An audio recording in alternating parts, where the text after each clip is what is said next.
Hello, I am Congresswoman Valerie Foushee, North Carolina's representative for the 4th Congressional District.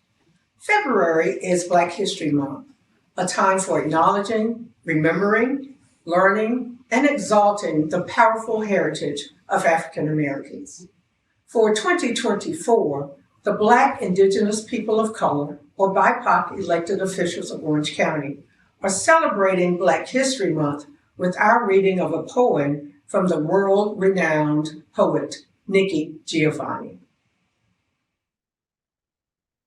Giovanni is one of the foremost authors of the Black arts movement.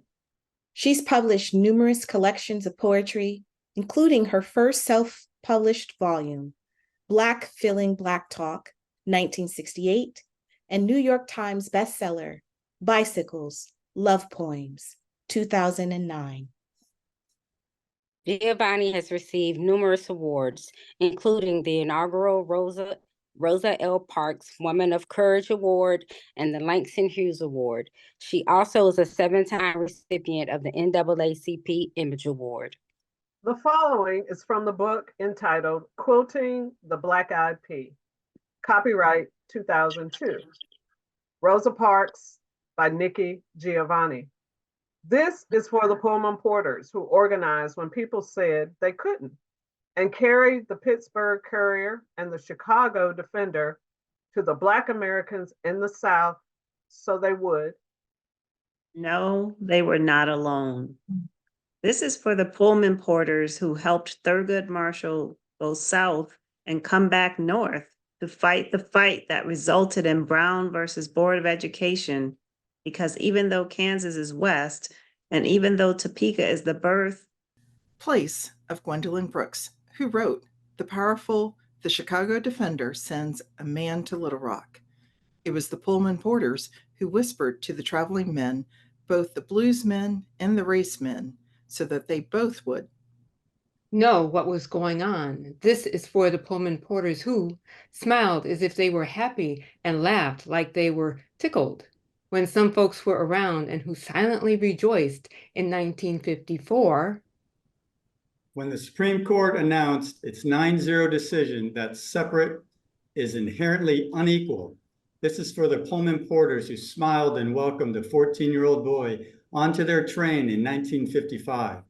They noticed his slight limp that he tried to disguise with a doo-wop walk. They noticed his stutter and probably understood why his mother wanted him out of Chicago during the summer when school was out. 14-year-old Black boys with limps and stutters are apt to try to prove themselves in dangerous ways. When mothers aren't around to look after them.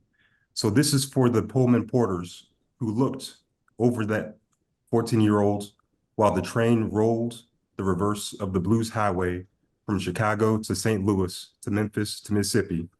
This is for the men who kept him safe.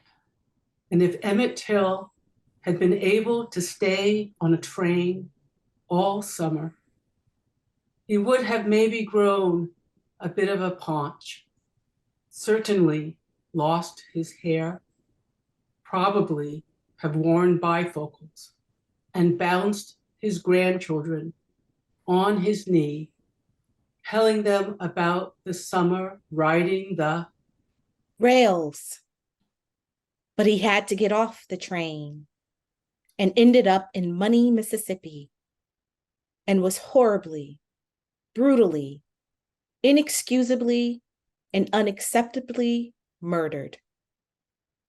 This is for the Pullman Porters, who, when the sheriff was trying to get the body secretly buried, got Emmett's body on the northbound train, got his body home to Chicago, where his mother said, I want the world to see what they did to my boy. And this is for all the mothers who cried. And this is for all the people who said, never again.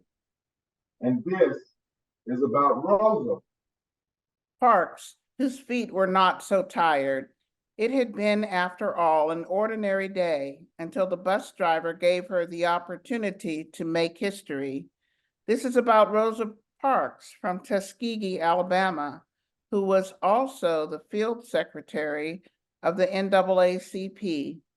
This is about the moment Rosa Parks shouldered her cross, put her worldly goods aside, was willing to sacrifice her life so that that young man in Money, Mississippi, who had been so well protected by the Pullman porters would not have died in vain. When Mrs. Parks said no, a passionate movement was begun. No longer would there be a reliance on the law. There was a higher law. When Mrs. Parks brought that light of hers to expose the evil of the system, the sun came and rested on her shoulders, bringing the heat and the light of truth. Others would follow Mrs. Parks. 4 young men in Greensboro, North Carolina, would also say no. Great. Voices would be raised singing the praises of God and exhorting us to forgive those who trespass against us. But it was the Pullman porters who safely got Emmett to his grand uncle. And it was Mrs. Rosa Parks who could not stand that death.